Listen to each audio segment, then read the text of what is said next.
Welcome back to the Overline Podcast, everybody. I'm one of your hosts, Caleb, and then we got Connor over here, Mr. Bronchitis himself.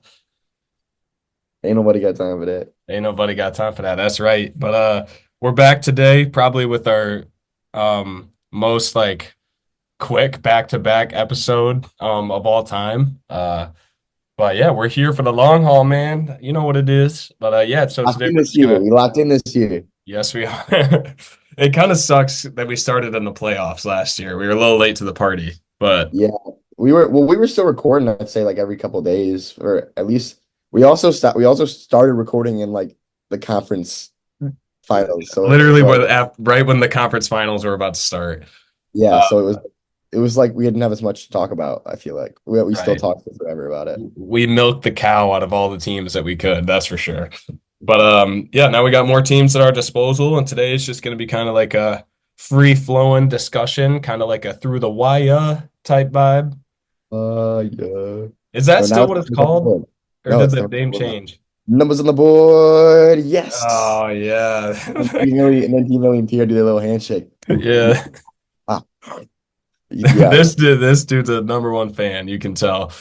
I Um, can't wait for their episode to come out on based on the start of the season so far. I want it because Kenny was like all in on the Hornets this year. oh, was he?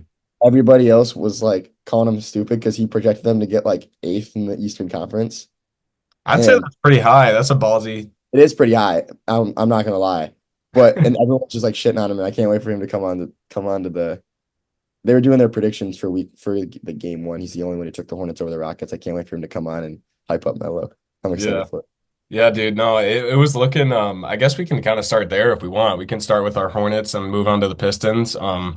I think Yeah, that's a pretty natural way to start. But yeah, dude, that comeback by them was extremely impressive. I was out, and I remember this is a true story for all of our visitors or all of our viewers. Sorry. I was out at a bar and I looked at the Hornets score, and it was 67 to 51, Rockets winning, and I sent a it screenshot to was Connor. more than that at one point, right? But right before you sent that, it was worse. It got up to 18. Oh, really? Okay. So, yeah, that was only 16-point deficit. But yeah, I sent that to Connor and I was like, fuck yeah, Pistons are going to be 0-1, so are the Hornets. But, Yeah, LaMelo who happened. was I talking shit about on the Pistons? I forgot already. Was it was probably like Tobias or Jaden Ivey or something like No, that. no, it was the white dude. What's his name? Oh, Fontecchio. Yeah. Fontecchio. I said something to him talking about how bad Fontecchio is because I was watching the first half and before I went to work of that game and Fontecchio like I watched like this sequence of him like m- like brick a three off an awful shot attempt, go for the rebound because it came right back to him and him just like drop the ball. And then on defense was running back down the floor and just played awful transition defense and let up a bucket. So I sent to Caleb, I was like, Fontecchio's ass or he's a bum or something like that. And then he sent a screenshot of the score and said, at least our team has a chance to win. And I was like, just give him time. Just give him time. Yeah. Dude, that's the thing about today's NBA is like no lead is ever safe. Like if the Pistons got up by 13 or 15 points against the Cavs, and it was like third quarter ball, they came out playing great, and then just one adjustment, man. That's all it really takes. And yeah, Hornets made their adjustments. I will say that Fred VanVleet helped them out a lot. He honestly did not play very well. Um, and the surprising thing about the Hornets for me is Brandon Miller ended up getting hurt, and I didn't know he got hurt. I just saw the box score and that he only played like 10 minutes, but that man, Trey Man, he's a beast. I was telling you this. Put some respect on Trey Man's name. He's on a contract here. Pay that dude. Pay that dude. Yeah, He's dude, he was scary. wearing the long shorts too. He's been wearing them. He's ever since preseason. He's got the dreads. He's got the dreads too. So he's going full on AI. Yeah, dude, Like he was. And he was, I think just what he brought to the offense was kind of different from LaMelo or a Brandon Miller because they all play like pretty fast, I would say.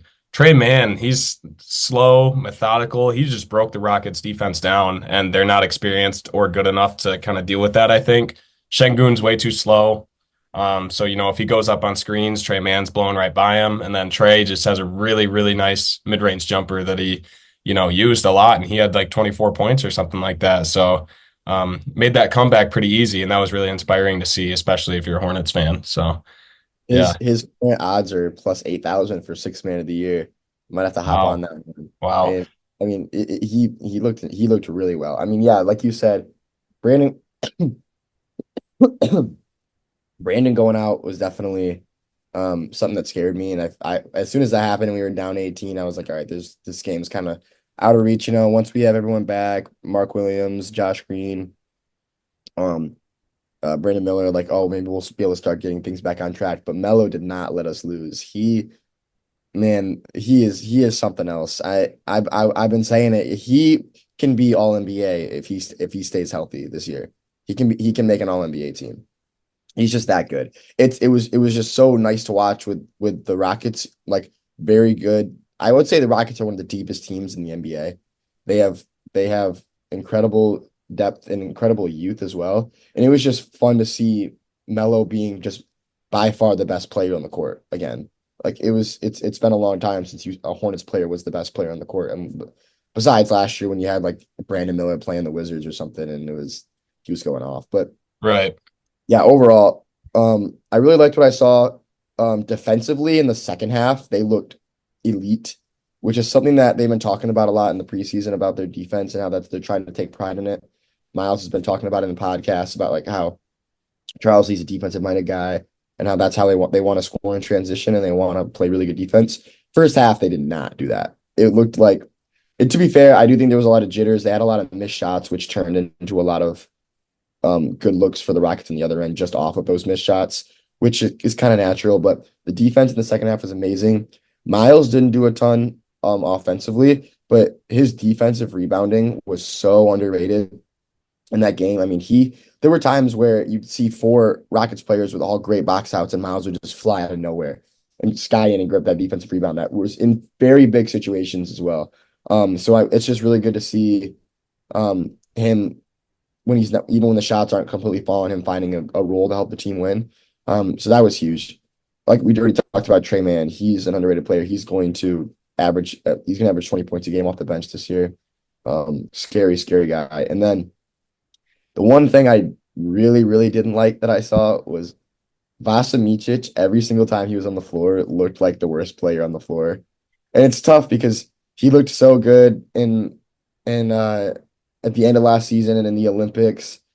But he's running out there looking like he just doesn't even care. Like he got his contract, he only cares about playing for his country. He's out there playing so lazy defensively, he cannot defend a ball screen. It makes me wonder how much he's gonna continue to get those minutes over young guys like Nick Smith who are on the bench who was drafted high last year that aren't getting a lot of time right now. And it'll be interesting to see because Micic did look really good at the end of last season, and I think he does have great potential. He's a good basketball player, but man, that was about the only big negative I could take out of the game was Micic just did not. Whenever he was on the floor, it was just a huge liability. Everybody was going at him. right. And I agree. I was really surprised to see Micic even get minutes. In the highlights, and like you were saying, he did not really do that much. Kind of reminds me of like he's obviously better than Killian Hayes, but it just reminds me of that situation of like, if he does continue to be in this rotation, it's like why? Yeah, It's like, what does your head coach see in this guy rather than a Nick Smith or, the Hornets got a ton of young guys that, are probably more deserving than minutes if he's playing the same way and, practice, just lazy, kind of knows that he's going to get the minutes, the whole thing. But yeah, that's a really interesting takeaway from the game. I think just the Hornets, you could tell they wanted to win. They never gave up. In that second half, they had a lot of lob plays to Miles too. I think they used him really smartly. yeah, Because not I think Miles is probably at his best when the ball is not in his hands. yeah, I think you got to utilize him a lot more on those alley-oop plays and cutter plays. Have him set the screen for LaMelo and have him roll. You just need a stretch five maybe on the floor at that time when you do that. But speaking of centers, I think Nick Richards had a pretty inspiring performance. He was a dog. He posterized Şengün at least once. And I think, for a yeah, backup at best, I think he was serviceable. And he made Alfred yeah, Şengün work for every bucket that he got. yeah. I agree. Offense or Nick Richards in the first half did not look very good. I was about to I was about to start ranting to you about how much I was not liking Nick Richards and how I wanted him traded. But in the second half, he rebounded so well. He did what he needed to do. He was in foul trouble for most of the game, so it was actually crazy. Grant Williams had to play a lot of defense in the fourth quarter on Alfred Şengün and actually locked him up. I'm not gonna lie. Grant Williams had a big game. He does piss me He off a lot also of had the times. game winner. He had the game Yeah, winner as well. he also had a three right like a couple minutes before that. That was also really big as well. He played well when it mattered. On that last play of the game, after he had just hit a three on the other end, he was guarding Şengün, and Şengün tried to do a little behind the back move and lost it. And Grant dove on the ball and got on top of it right in front of the Hornets bench, right to pretty much seal the win. Right after Right. hitting that three, and the whole bench stood up and helped him up and was excited. And it just really shows a glimpse of how like high the vibes are right now in Charlotte, and that they're starting to create a new defensive and overall just winning culture in general. And it's good to see. When Mark Williams gets back, it's going to make such a big difference after watching this game. I mean, he is one of the best rebounders in the NBA, and that was in the first half where we were really struggling, was rebounding. And he's just he's an overall just huge presence in the paint that we just didn't have any of last game. And it's going to make a huge difference especially when Brandon Miller and Josh Green come back too, that are going to increase that spacing and shooting because you know, or Seth Curry came in and he made a couple big shots and he had some very meaningful minutes, but he's just not at the tier even close to what Green or Brandon, especially Brandon Miller, are shooting the ball.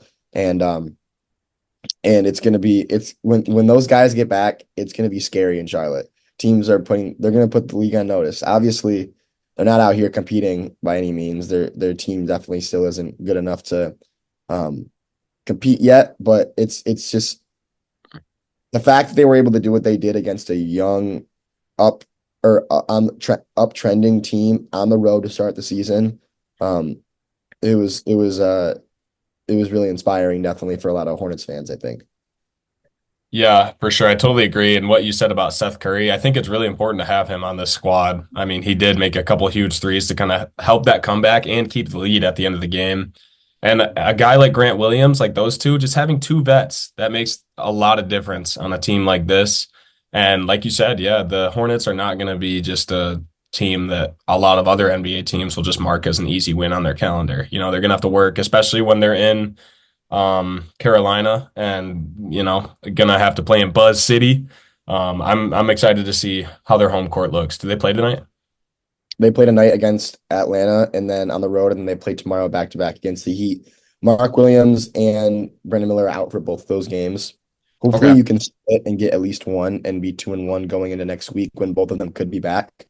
Yeah. They follow up in the Raptors at home, and if they have both of those guys against the Raptors at home, I think it should be an easy win, and Yeah. they could look at the season 3-1 here, and that'd be very nice. I think they have high I think they have a high like probability of taking both of those games. Honestly, he and Hawks. Hawks just played in a nail biter at home against the Nets of Mhm. all teams, and the Heat got blown out by the Magic at home. So I think, either they bounce back stronger than they were before because they weren't ready, or I think there's a good chance Hornets take at least one of those. So Do you yeah, know? vibes are good. Do you know what we gave up to get in total to get Trey Mann, Grant Williams, Seth Curry, uh, and Micic, PJ Washington at least for sure. Washington And and maybe a Gordon? draft pick. We gave up PJ Washington and Gordon Hayward for Trey Mann. Oh, and For Gordon Trey, Hayward just retired, bro. yeah, That I was know he crazy. didn't even play. Like we got Trey Mann, Seth Curry, or Grant Williams, and Vasa Micic. Just a bunch of role players that are really helping this team. They all had a big role. I mean, even though Micic didn't play well, he was playing meaningful minutes, and all of them just had a big role in this win. And it's it's uh it's definitely something to look forward to going into the future. Right. And I think at the end of last season, I was kind of confused at that trade. I was, seeing Grant Williams in the Charlotte Hornets jersey is going to still take some time to get used to. Because I'm just used to seeing him in a Celtics jersey. He was there for so long. But all these role players coming in at the end of the season, like what's going on? Everyone probably thinks they're expiring contracts, but now these role players are actually making such a huge difference that people don't even know about. And what you keep praising Mark Williams, I think, I'm really excited just to see how, he sort of plays because you bring him up so much. I've never really watched Mark Williams all that much, but I'm kind of excited to see what he does. I feel like the normal NBA fan hasn't. Like he's been out for so much of his career. He's only played more than 25 games once in his 3-year career. He's been Oh, injured a lot, and but when he's been there, he's been electric. He had multiple games last year of 20 rebounds, 20 points, and he only right. played 20 games. I think he had 2 or 3 games where he had over 20 points and 20 rebounds. I mean, if you can have a post presence to a rebounder like that combined with LaMelo, Miles, Brandon Miller shooting, um, they're starting to put together all the pieces, and it's awesome. It would have been cool to see Saloon get some minutes, but I don't care enough about. I mean, there's a good chance that towards the end of the season, this team's dealing with injuries, losing a lot of games, and he's actually getting a ton of minutes, and it might be all right for him. But he's a project anyway. He wasn't supposed to play a lot this year. Right, right. And yeah, I agree with everything you said there. They're exciting, and I'm looking forward to seeing their team at full strength. For sure. Yeah, I guess we talked about the Rockets a little bit. It was exciting to see Reed Shepherd get in. Didn't really do too much, to be honest, but I think a lot of that stems from, just the Rockets have so many ball heavy guys, Van Vliet, Şengün, Jalen Green, especially. He was taking all the shots that night. And, Yeah. there's not much room for Reed to get a shot up there, but I think they'll figure it out. The Rockets are still young. Coaching staff, I think it's Steven Silas. No, it's not Steven Silas. It's Okay. It's yeah, yeah, yeah, Ime. yeah, yep. And then yeah, they just got to figure it out. I think Udoka is a more defensive minded coach. So, it's going to take them some time to kind of figure out their offense. And they did run a little stagnant there at the end. Part of that could be Hornets playing good defense, or it could have been, Rockets just, kind of like a Pistons vibe. They kind of lose their spark at the end of the game. And yeah, that's pretty much all I have to say about the Rockets. I think their depth didn't really help them out too much. Starters had to do a lot of work there to even keep it close at the end. Yeah. Yeah, Şengün looked really, really good for most of the game until the fourth quarter. Missed a ton of shots. Had a lot of timely turnovers. Um, Red Van Vliet started off the game ice cold, but then in the fourth quarter made like back-to-back threes, which really hurt. Um, Josh Green looked like Josh Green. He took a million shots and made a lot of them, missed a lot of them.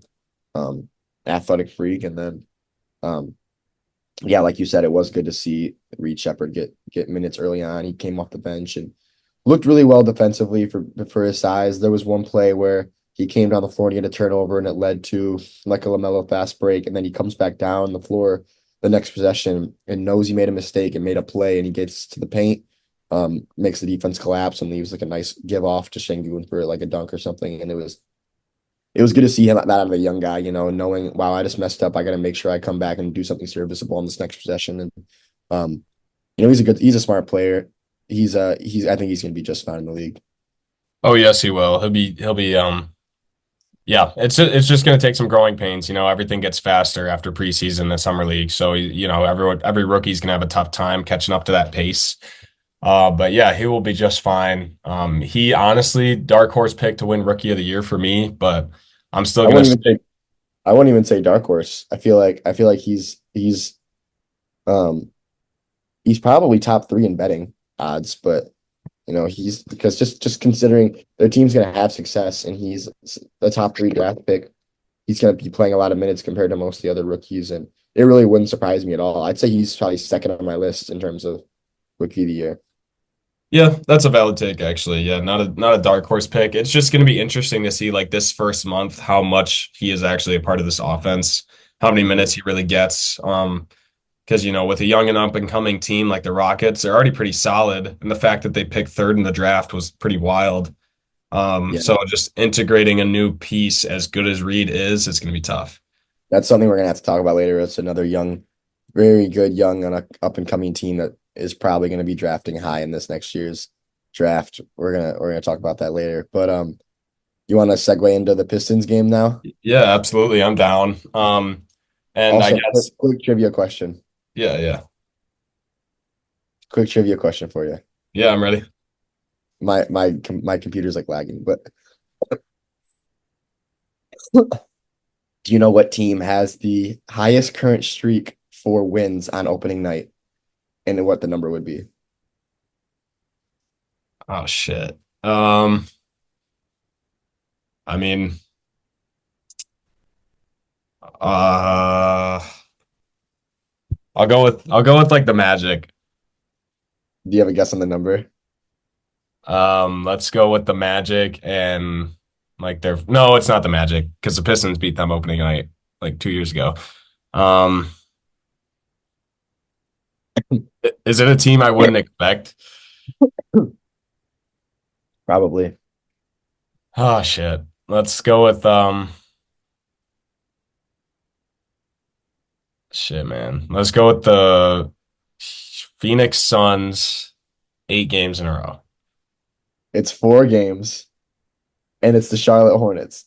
Are you kidding me? That's No, why. I'm not kidding. The last 4 years, the Hornets have won their opening day game, and they've actually won 7 out of 8 of their last opening games, and their one that they lost was 5 years ago, and it was to the Bucks on uh it was on a Chris Middleton buzzer beater where they beat the Hornets at home. Damn. And if they wouldn't have won that, it would have been 8 in a row for the Hornets on opening day. They Damn. like to win opening day, man. I don't know what it is. They come out because they're healthy on opening day. Normally, that's normally what Yeah. it is. Yeah. But yeah, I just wanted to put that in there before we move down from the Hornets. I thought that was funny. No, totally valid, bro. That's a cool trivia fact. I was so stumped. I had no clue. Right. No clue. But yeah, about this Pistons game, man, it looked the first 2.5 quarters looked so promising. When I turned the game on, it was 12-4, Pistons winning, and my excitement's on like cloud nine. And the offense looked really, really solid despite JB Bickerstaff being a defensive-minded coach. I could tell that our defense was a lot better. And the offense looked pretty solid as well. You had our new role players like Tobias helping out a lot. Malik Beasley had some really nice three-pointers coming off screens. And the only, kind of cog that wasn't working in the machine was Simone Fontecchio. And I noticed he got like a new haircut. He has a really goofy looking fade Nice. going on right now. But yeah, dude, he was our best shooter at the end of last year. And today or in the opening night, he just couldn't figure it out. And he seemed to be the only thing that wasn't really working. I mean, Ron Holland, our rookie, even played better than him. I love his hustle and how much he tries. You could tell he belongs in Detroit in this culture that we're trying to build of hustle and just hard-nosed basketball. But, it was same old story. Once that later second half hit, Pacers just have much more juice and they're a smarter team offensively with their players. And it just looked like very much of the same, which is not good, because down the stretch, Pistons could have easily won that game. We had some lucky buckets that went in to keep it close, but ultimately, I think it was just the inexperience of winning. When you win 14 games the season before, it's going to be really, really tough to win consistently, the year after, despite having, a bit of a better team and a better coach. Yeah, So, it's really hard to win in this league every single night. It really is tough. Every team is competitive at this point, and you don't have any teams like the 2011, 2012 Bobcats where it's like an easy win every night. There is no team like right. that. It's always competitive. And one thing that I like you said, yeah, it is going to be hard to kind of install winning culture. One of the things that I noticed early on watching the game was I don't know if it's a good or a bad thing if I was a Pistons fan, but it seemed like all of the offense and overall just everything was being generated by like the newcomers, by Tim Hardaway, by Malik Beasley, by Tobias Harris, at least early on in the game. And I think that that's kind of a good thing as a Pistons fan because it's realizing okay maybe it doesn't take that long for these new guys to come in and mesh with the other guys, because that could be a point of concern coming into a new season is how the new guys mesh with a new team, but also it's kind of concerning when it takes that long for a lot of your returning guys to start to um, create some production. Overall, Cade played really well. I think that he had, it took him a little bit. It took him a little bit to get going early on, but I think overall Cade played a normal Cade game. He's gonna put up good stats, but they're gonna if they don't lose if they don't win the game, nobody cares about the stats. That's Yeah. how I always feel with LaMelo. I mean, he always puts up great stat lines, and then we lose the game, and it's like, well, I could care less, honestly. So, I'm sure Pistons fans are kind of done with these what do you call it? Like wins that kind of don't actually count as wins that they're trying to just put in their head. There's a word for it Coach Jones always uses. It's Oh like God. I'm trying to think about it because he always uses it with the Tigers. Um it's just or yeah, anyway. Just like I this idea of like trying to find wins that don't actually like within a loss. And at a certain point, it's like no one cares about those feel good wins anymore. Right. It's got to be getting frustrating if I was a Pistons fan because that game was just so winnable, especially being at home, all the momentum. But you do have to take into consideration that that's a really good Pacers team. Um, Yeah. they're gonna be in the playoffs. The fact that you're out there being competitive in that game has got to be something that feels a little bit good, knowing that you're not going out there and getting dog whopped like the Blazers did, like the Wizards did, like a lot of teams did in their first games, and when they already lost hope right away. What you can say as a Pistons fan is hope's not gone yet. Not Obviously, quite. obviously, no one's expecting, playoff run, but at least right now, you saw a team that looked that played really good basketball for 3 quarters and played bad basketball for a quarter. And Yeah. Yeah. that's definitely not something you want to see, but at least it's something that you can build upon and realize, okay, we know what we have here. Let's start stacking that on and get 1% better every day. And I could see the Pistons being a team that could stack up some wins here if they can just, like you said, keep their mojo going into the fourth quarter. Um, and yeah, especially with easier opponents. I believe I gotta give credit where credit is due. The Pacers' fast-paced offense finally kind of caught on in that third quarter, and that's when we lost our lead. The pick and pops with Miles Turner, TJ McConnell just being small enough to kind of run through everybody on our defense. Because everyone on the Pistons is pretty lanky and long, but that can only help so much when you get a guy like Peyton Pritchard or TJ McConnell just running through there. I bet on his under and he torched me for it, dude. He got like 14 points or something like that, and it was, that was tough to see. And he was part of that third quarter run that kind of, just destroyed us in a way. And Pistons when they start getting down, it's a lot of Cade ISO, Cade pick and roll with Jalen Duren over and over again. That's very easy to guard if you do it every single time. There was a run in the second quarter or the first quarter the Pacers had. Cade had a bunch of turnovers and just stupid decisions on these pick and rolls, and there's just got to be more variance in our offense there. And JB Bickerstaff, I trust that he'll figure it out. He's going to do much more than Monty Williams did to kind of help figure this out, and our offense will get better. But we can't have these long stretches where Cade just brings the ball down, pick and roll over and over again. We got to get other guys involved, and so other guys don't get cold. And I think there needs to be more variation in the substitutions as well. JB Bickerstaff was doing a lot of 5 in, 5 out, running 5 bench guys out there, and he's got to leave Jaden Ivey out there. Kind of let him get his run with the bench guys there, bring their hustle and whatnot. Um, but yeah, man, there was a lot to like and there's a lot to dislike. I'm kind of just waiting for the next game to see what adjustments are made. They played tonight. Hopefully, that fourth quarter offense just needs to improve, and so does our defense. We got to make better adjustments quicker. Do the Pistons play tonight? Yeah, they do. They play the Cavs, and the Cavs are at home, so I'm a little nervous to see how this is gonna go, especially with D Mitch and a smaller point guard like Garland back. So there's got to be some game plan to kind of contain them because we can't, Jalen Duren can't be going up on screens too hard, and then fucking Garland just runs right by him. And I think Mobley is going to destroy us. But hopefully Pistons can keep up because Cavs offense is looking really, really good right now. Yeah, And I'm definitely. down to segue into the Cavs if you have nothing else to say about the Pistons. I think it's just a kind of a matter of, losing those old habits. There's still some of those old habits they have to lose. Talk about the Pistons or the Cavs. I'm talking about the Pistons. Just Okay. the drought, the scoring droughts especially, man. Those are rough to sit through and watch. Yeah, yeah. What you can segue into the Cavs. Yeah, so the Cavs blew out the Raptors. Shout out to the Raptors for wearing those anniversary jerseys. I thought those were cool. They're Um, always so cool. They wear those purple jerseys. They're sick.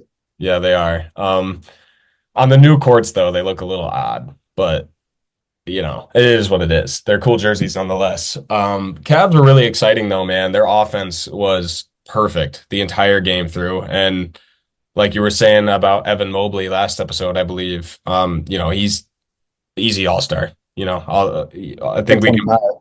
I think we can both say it here now that Evan Mobley will be an all-star this year. He just looks so I agree. free to go out there and do whatever the hell he wanted. He was shooting threes and making threes. He shot 37% last year, and that's probably only going to go up, especially if teams leave him open. And Jared Allen looked good. He's going to be doing Jared Allen things, and when the whole team is healthy, they're probably like a top five deepest teams in basketball, I would say. Yeah, they're gonna definitely test the one thing I'd be the most scared of as a Pistons fan going into this game is, the Pistons definitely struggle with their turnover issues. And there was a point in this game I was watching where the Cavs went on like a 20-4 run to end the first half, where they outscored them like by like 20 in the second quarter. But where they went on like a 20-4, 20-3 run or something, where they forced the Raptors to turn the ball over 6 times. Mm, And that's something that's gonna be kind of that's definitely a little overwhelming, probably that's gonna be for the Pistons tonight. If they can hold the turnovers in check, that's going to definitely be a huge thing.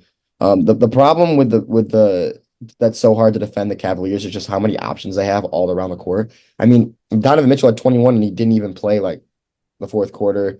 Mobley had 25, he didn't even play the fourth quarter. Karis LeVert looked amazing, which was awesome. He shot 8 for 9. He looked really well. He looked really good. Jared Allen, that's a crazy two-headed monster they have with Mobley and Allen. There's just so many. What makes the Cavs so good, and what the reason why I think I had them so high in my in my standing projections is because they just are so they have such an elite player at every position, and that's something that's so hard to defend against. It's one thing when you have one really good player, like I guess in past years with Luca and things like that, where you can kind of make the other team's best players beat you. The Cavs have an MVP candidate in Donovan Mitchell, and then they have three other all-star caliber type players like as well that you have to always account for, and that's what makes them really scary.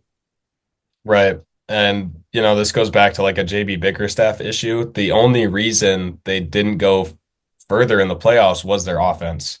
And it seems like there's a lot of excitement about their new coach, Kenny Atkinson, and you could just tell they were so much more free. And I know it's against the Raptors, very small sample size, but still, that's an NBA team, NBA defense. 136 points, man. That's a lot of points. And their highest scorer only scored like 20 something points. So that's very exciting to see. You can tell chemistry's good. You can tell that their offense is just going to be on another level this year, which is everyone's got to stay healthy, obviously, but looking good so far. What do you want to move on to next? Oh man, I kind of want to talk about the Warriors. Yeah, we can talk about the Warriors. I watched Just quite a bit of that game. because, my six man of the year pick, Buddy Hield, he looked so good off the bench, dude. He fits that offense so well. He looks Yeah. like another play out there. It's awesome. Yeah, I love he's been getting shooting tips from Steph Curry, and it's obviously working. He shot the best on their team. I'm pretty sure he went 5 for 7 from three. That's better than Curry shot. That's better than Moses Moody, any other good shooter on that team. You can just tell they made their team. Last year I feel like their offense might have been too complicated with Clay there, Chris Paul there. I think Steve Kerr might have been overthinking stuff. This year it's super simple. It's Steph, Draymond, Buddy Hield off the bench, and everybody else go out there and do your job. It's kind of reminded me of like a New England Patriots sort of vibe. Did you have anything to say about the Warriors, Connor? No, not anything that you that you didn't already say. It was Steph started out real slow, but he still comes out and Steph is Steph, which is awesome. Kuminga looked okay. He didn't look great, which is kind of frustrating as he was supposed to be my MIP, but still 81 games left to play. Wiggins looked good, which was awesome. Draymond looked good, which was awesome. Draymond got a tech, which was awesome. They just look like they just kind of remind me a little bit of without Clay, like the 2014 Warriors. Just that team that has like a really, really, really deep bench. A lot of young guys for once. Just overall, they look like they're still going to be a lot of fun to watch, and that makes me happy. Right. Yeah. And everybody can shoot too. It's such a the Blazers announcer was saying as like they're getting blown out by like 30. They're like, well, you can never have too much shooting, and that's extremely true, especially in the league in this day and age. So, they're looking like the 2014-15 Warriors again. Just no Clay, but replace him with Buddy Hield, and arguably I think you can argue that they're both pretty much the same efficiency shooter right now. And I guess we can kind of segue into the Mavs because I don't really want to talk about the Blazers. I think there's nothing just to really talk about there. Sorry, Log, if you're listening. We'll get you on one day and we'll do a Blazers ep. But Clay looked really good in his debut as well. You love to see it from him. Feel good for him. A lot of Warriors fans were saying they were very happy for him, especially to be in a new place, and you can tell the chemistry's already there with Luka as he's passing him the ball and then already running back to the other end. It was all good to see. 22 points in his debut. Love it. Yeah, we gotta put some respect on Clay's name, man. Like me, including a lot of other people. It's not that I am doubting Clay. It's more of just, you gotta just look at the facts, and he had just ended the year off so bad, started the year off with the Mavs so bad, that it kind of made me just think, if he really is that guy, he'd be showing it, and he hadn't been showing it. So it's more of just kind of like, waiting for him to have a performance like this, which was awesome. He set a record for the Mavs and 3-pointers in their debut, which was great. It was good to see, Luka making those Steph Curry-like passes where he'd give it to him and then turn around. It was good to see. The Mavs are going to put up a lot of points, but they're also going to allow a lot of them too. But damn, are they going to put up a lot of points? And they do look like one of the best offenses in basketball. Yeah, and I think part of that defense is going to be totally reliant on what Jason Kidd is going to be able to do with the guys that he has. And with the few defenders that they do have, I think they did a decent job guarding Wemby in that Spurs offense. And obviously, it could be rust from Wemby.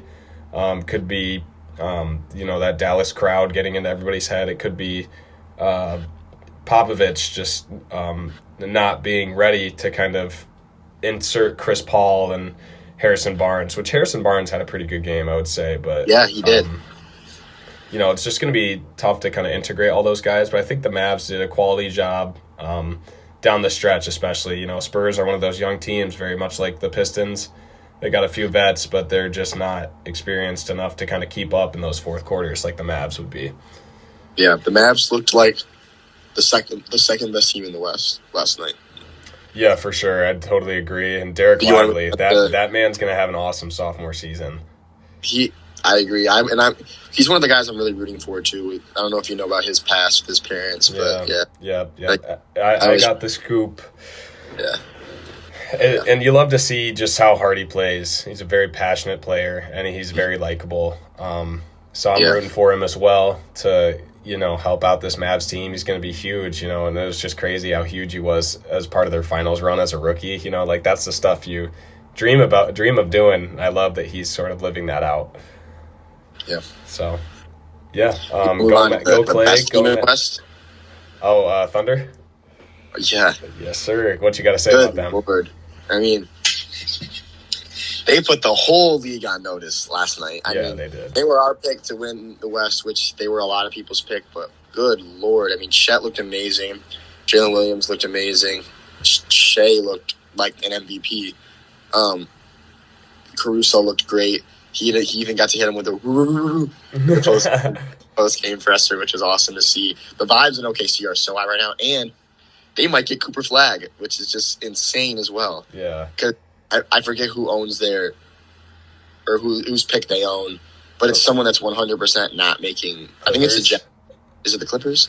I mean, the Paul George trade probably. It probably is the Clippers, but it's a team that's probably not making. That's probably going to be in the lottery. Right, and we know from the lottery there's always a chance. There's always Could you imagine a chance. Cooper Flag on that team?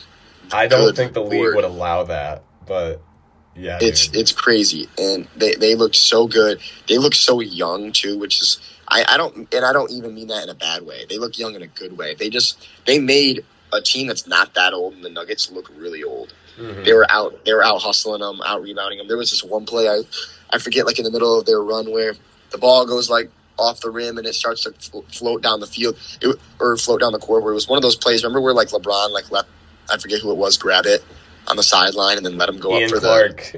Yeah, and then he just blocks him. It was one of those plays where the Nuggets literally looked all like LeBron, and Shea just sprints from like the opposite corner all the way across, picks up the ball, and no defender is back in time to like actually give a really good contest on him, and he's able to go up and just hit like a nice little wraparound layup, and it just goes to show like how this team just hustles. They're just so talented. Chet looked really, really, really comfortable. Defensively, he looked great on Jokic. Offensively, he looked amazing. He can get to the hoop at any point, whenever he wants, and he stretches the floor really well. You can tell he's blossoming into the type of player that OKC hoped, and maybe even sooner than that they hoped. And they're an exciting ass team, man. I'm a fan just based off because they just play really good basketball. They totally are. I can't wait to see them play the Celtics and just how they match up with them. And that's where some inexperience might hurt them. But I mean, dude, as a number one seed, you have experience. I think you've gained the title of like an experienced basketball team. I agree with you. Part of that, I think part of what makes them so good is obviously you touched on their chemistry. They've had chemistry for a long time, and everybody knows their role. It's not Chet or Jalen Williams out here trying to be the star. Like, I think everybody knows that Shea is the guy, but it's just awesome to see everybody else kind of wanting to play the role that they're being asked of. And that's part of this younger coach. I think he's kind of instilling that sort of thing where it's like, this is how our team's going to play. This is how it's going to work. If you get put in, this is what you're doing. And I think part of the reason that might be why Gordon Hayward retired, because he's just not fitting that mold of these new players that are coming in. If only they still had Trey Mann. I know, exactly, right? And dude, I just I love how this team looks, man. They're so deep. They are the deepest team in basketball. Arguably, the Celtics are better, but I do think OKC legit has like 12, 13 guys that could play quality minutes. Yeah. And, Jalen Williams, I'm pretty sure didn't even play, and I don't think – did Hartenstein play?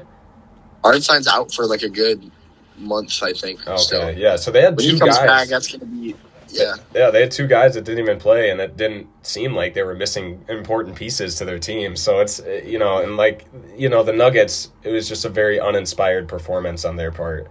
To lose like that at home, just get absolutely, outclassed in every single facet. I think it was just really bad. Jokic had a triple-double, but it was, you don't care. Yeah, the window is definitely closing for that Nuggets team, and as a fan, to know that window is closing and then to watch your MVP, best player in basketball, get stuffed on one end and then bitch to the ref for the entire way down the floor and then lets this guy go down the other way and get a dunk on him is just kind of like a cherry on top of like just overall that him and Luka, because Luka was doing it a lot last game too. Those guys got to just put their egos aside because they're at this point we talked about it at the end of the season last season about how that's one of the reasons why the Mavs will never take the next step until Luka's able to get over that. At this point, that's kind of how it is with the Nuggets too. I mean, they need a different animal out of Jokic. They need the Jokic that they had in 2022. Yeah, and, yeah. At least in game one, it wasn't there. Right. In terms of that competitor, I should say. And good for the Nuggets that they did get a chip out of this, and it's good that they played the Heat. It's it all kind of just worked out for them that year.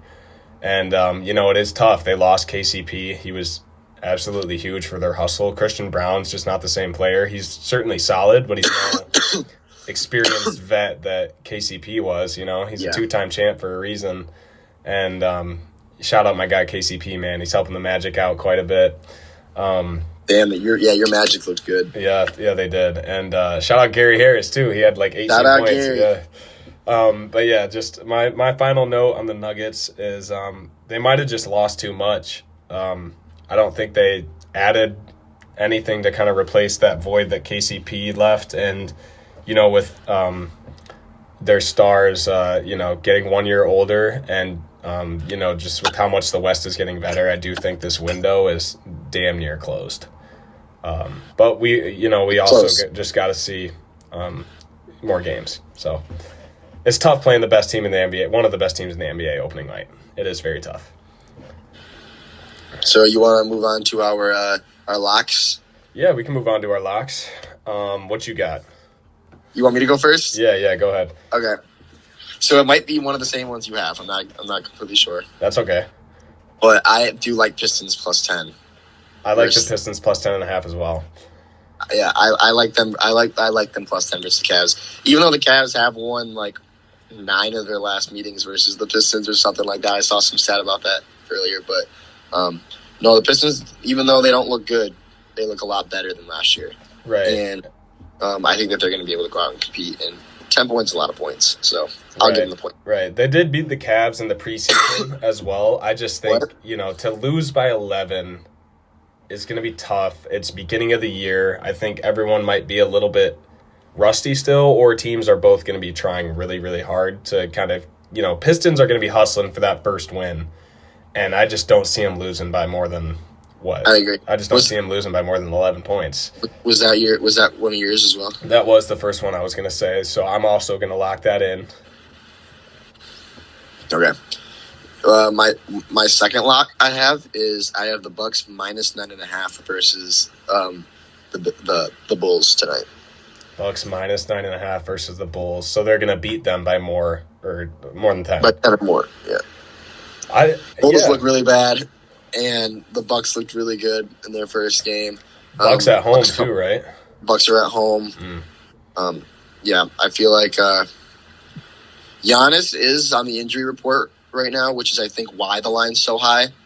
But I grabbed it before, or I grabbed it when it was still at 9.5, and I don't know if he's been announced that he's playing yet or not. But if he does play, that line is just going to grow, I think. Yeah, might as well grab it while it's still small. Yeah. I think, the Bulls, just to talk about them for a little bit, I think their offensive identity is just gone right now. Zach LaVine being back was not Lonzo being back was not what I expected it to be. They just looked kind of, their offense had literally no plan. It was Zach LaVine, go out there, ISO. He made a lot of tough shots, but I mean, if you're an NBA offense, that's not reliable. And Pelicans made them pay for it. Pelicans outclassed them on offense in every single, without Zion too. Yeah, without they also didn't have Trey Murphy, and yeah, their 3-point shooting looked really solid as well. So Bulls need to either Billy Donovan's got to do something different, and Zach LaVine's got to set aside his ego, and the ball's just got to move around. Let Lonzo do his thing. Open up the offense. But yeah, that's for the Bulls. I think that might be I think that's a pretty good take. I personally wouldn't take it because you just never know what the Bulls are going to be capable of. Zach LaVine might go off for 50 or some shit like that. But, I respect the pick. I actually like that. So, what's your second? My second pick is Warriors to cover the spread against the Jazz. Jazz don't look good.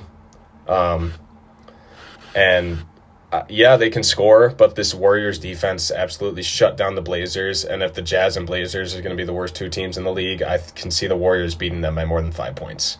To put it simply. And the Jazz's defense is just horrid. So I do like that. Warriors are going to get whatever they want. And I'm almost sure of it. That's probably like my best lock. I would say. I like that. I might have to add that one in. That's a good one. Yep. How about you? My last one is Pacers plus 4.5 versus the Knicks. Okay. I think that, both teams are kind of similar at this point in time, and how and where their level is, I think, just because, the Pacers have a stronger sense of familiarity with their roster. The Knicks did have a nice bounce back win, but overall, the Pacers are, they know their roster more. I think it's going to take some time for that nucleus to gel with the Knicks, with Cat and McCall, who both didn't provide nearly as much as you thought they would offensively in their first couple games. And yeah, I just overall think that it's going to be hard I think it's going to be a close game either way, but I don't think I could see the Knicks winning by more than 2 possessions. Yeah. Who's at home? Pacers. Okay.